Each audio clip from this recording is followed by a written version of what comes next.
Hello friends, तो आज हम बात करेंगे वेस्ट नाइल वायरस के बारे में। हाल ही में यूएस में एक युवक की तबीयत अचानक ख़राब हुई इस वायरस से।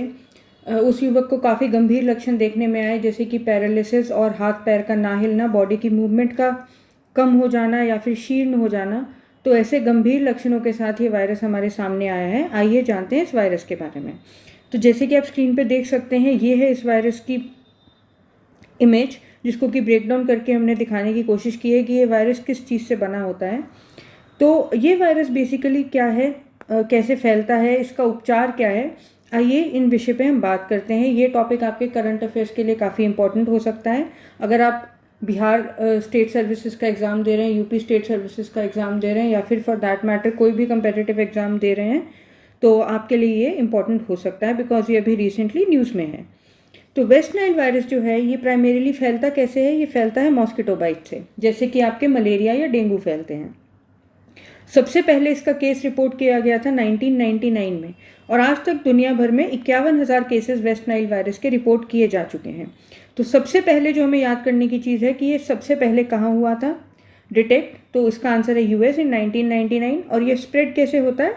ये स्प्रेड होता है मॉस्किटो बाइट से। अब आइए देखते हैं कि मॉस्किटोज के काटने पे कैसे ये वायरस स्प्रेड होता है और कौन सा मॉस्किटो इस वायरस को स्प्रेड करता है। तो ये जो डिजीज़ है, ये फैलती है मॉस्किटो के काटने से। और मॉस्किटो किसको काटेगा तो ये डिजीज़ ह्यूमंस में आएगी? तो इसका आंसर है बर्ड्स। अगर कोई मॉस्किटो इन्फेक्टेड बर्ड को काटता है, जिस बर्ड में ये वायरस है अभी, मतलब प्रेजेंट है, ऐसे किसी बर्ड को अगर मॉस्किटो काटता है और वही मॉस्किटो फिर एक ह्यूमन बीइंग को काटता है, तो ह्यूमन बीइंग इन्फेक्ट हो जाता है वेस्ट नाइल वायरस से। लेकिन इसमें ये इंपॉर्टेंट है जानना कि ये एक जो ह्यूमन बीइंग है वेस्ट नाइल वायरस के केस में is a dead and host. मतलब अगर कोई इन्फेक्टेड ह्यूमन बीइंग है और उसको अगर कोई मॉस्किटो काटता है, then that mosquito will not be a vector of the virus any more. इसको हम ऐसे समझते हैं जैसे कि ए को वेस्ट नाइल वायरस है और ये एक बर्ड है। मॉस्किटो ने इस बर्ड को बाइट किया और इस बर्ड से अब ये जो मॉस्किटो है ये भी वेक्टर बन गया, किसका? वेस्ट नाइल वायरस का। अब ये मॉस्किटो जब एक ह्यूमन बीइंग को काटेगा तो वो ह्यूमन बीइंग में लक्षण आ जाएंगे वेस्ट नाइल वायरस के। That is the human being will get infected by the disease, by the virus, and he will get the disease. लेकिन जो ह्यूमन बीइंग है, जब ह्यूमन बीइंग को ये इन्फेक्शन होता है तो वो इतना ज़्यादा वायरस प्रोड्यूस नहीं करता है कि वो एक फर्दर किसी मॉस्किटो को इन्फेक्ट कर सके। तो अब इस ह्यूमन बीइंग जो कि इन्फेक्टेड है, इसको अगर कोई मॉस्किटो बाइट करता है तो ये मॉस्किटो फर्दर वेक्टर नहीं बन सकता। किसी ह्यूमन बीइंग से मॉस्किटो वेक्टर बन के किसी अनदर ह्यूमन बीइंग को डिजीज़ नहीं स्प्रेड कर सकता। इसीलिए एक ह्यूमन बीइंग इसमें क्या है? Dead and host. और ये वायरस एक बर्ड के काटने पे, एक बर्ड को जब मॉस्किटो काटता है तो स्प्रेड होता है। तो ये हम आपको पिक्टोरियल रिप्रेजेंटेशन से समझाया है यहाँ पे कि एक बर्ड को काटने पे जब मॉस्किटो ये वेक्टर बन जाता है तो वो वेक्टर बन के ह्यूमन बीइंग को काटता है जब, तो human being gets infected from the West Nile virus. अब देखते हैं कि बर्ड्स में ये इन्फेक्शन कहाँ से आता है। तो इसमें क्या है, ये बर्ड्स एक इंपॉर्टेंट रोल प्ले करते हैं ये वायरस स्प्रेड करने में। जब एक मॉस्किटो इन्फेक्टेड बर्ड को काटता है तो ये वायरस उससे पिकअप कर लेता है, ठीक है। और जब ये वायरस पिकअप कर लेता है एंड ये फर्दर एक ह्यूमन को बाइट करता है मॉस्किटो, तो ह्यूमन बीइंग गेट्स इन्फेक्टेड। अब इसमें हम ये चीज़ एक जानेंगे कि जैसे कई बर्ड्स होते हैं जो फर्दर बर्ड्स को खाते हैं, जैसे कि हॉक्स, आउल्स।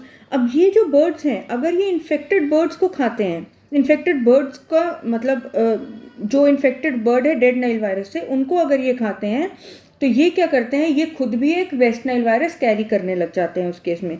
और जब इनको कोई मॉस्किटो बाइट करता है, then that mosquito will act as a vector for the disease. तो आइए अब जानते हैं इस डिजीज़ के सिम्टम्स क्या हैं। तो ये डिजीज़ 3 चरणों में हो सकती है। 80% ऑफ द केसेस में कोई सिम्टम शो नहीं होते हैं। 20% ऑफ द केसेस में क्या होता है, जो सिम्टम्स हैं मतलब बहुत ही माइल्ड होते हैं, जैसे कि fever, joint pain, headaches, digestive issues, rashes, ये सब माइल्ड सिम्टम्स नोट किए जाते हैं। लेकिन 150 में से एक केस ऐसा पाया जा सकता है, बहुत रेयर केसेस में, मतलब सीरियस हेल्थ इश्यूज हो सकते हैं, जैसे कि meningitis which is the inflammation of the membrane around the brain. या फिर encephalitis that is inflammation of the brain itself.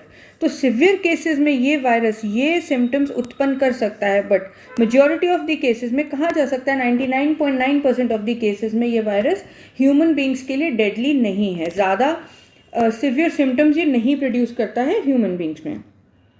तो आइए अब जानते हैं कि सबसे ज़्यादा रिस्क किसको है इस वायरस के इन्फेक्ट होने का और उससे अग्रेवेटेड सिम्टम्स पैदा होने का। तो जैसे कि हम जानते हैं old age population 60 years and above, 65 years and above, या फिर जो ऑलरेडी किसी क्रॉनिक हेल्थ कंडीशन से सफ़र कर रहे हैं, जैसे कि किडनी की डिजीज़, किसी का ट्रांसप्लांट हुआ है, कोई क्रॉनिक डिजीज़ से सफ़र कर रहा है जैसे कैंसर, जिन लोगों की ऑलरेडी इम्यूनिटी कॉम्प्रोमाइज्ड है, जैसे कि बच्चे हो गए, हाई डायबिटीज़ के रिस्क पे जो हैं, ब्लड प्रेशर है जिनको बहुत हाई, मतलब बेसिकली अगर मोटा मोटा हम समझे तो ऐसे कह सकते हैं कि जिन लोगों की इम्यूनिटी ऑलरेडी कॉम्प्रोमाइज्ड है फॉर एनी फैक्टर, किसी भी रीज़न से हो सकता है, एज की वजह से, किसी और डिजीज़ की वजह से, क्योंकि अभी वो बच्चे हैं उनकी इम्यूनिटी डेवलप ही नहीं हुई है इतनी, तो उन केसेस में ये जो डिजीज़ है ये उनको ज़्यादा सिम्टम्स प्रोड्यूस कर सकती है, सिवियर सिम्टम्स प्रोड्यूस कर सकती है।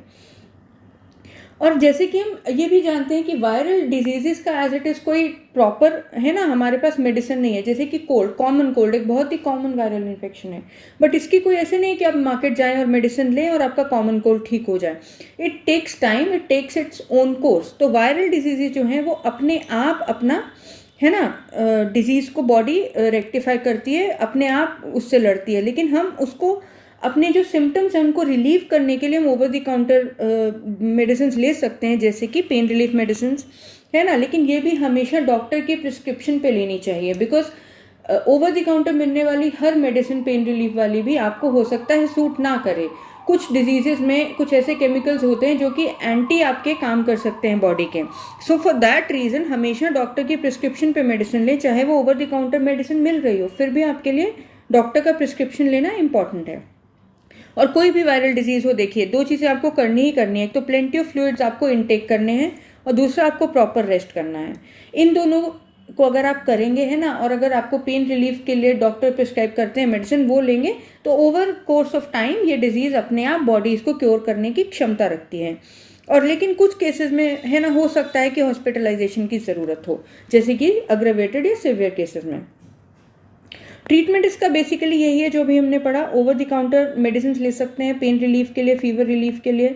सिम्टम्स अगर सिवियर हैं तो आपको हॉस्पिटलाइजेशन की ज़रूरत पड़ सकती है। तो अगर सिम्टम्स महसूस हो रहे हैं सिवियर, बॉडी का जकड़ना, पैरालिटिक अटैक सॉर्ट ऑफ अगर आप महसूस कर रहे हैं, बॉडी की मूवमेंट ना होना, ब्रीदिंग प्रॉब्लम्स होना, तो ऐसे में डॉक्टर को कंसल्ट करना मैंडेटरी हो जाता है। जल्दी से जल्दी आपको डॉक्टर की मदद लेनी चाहिए।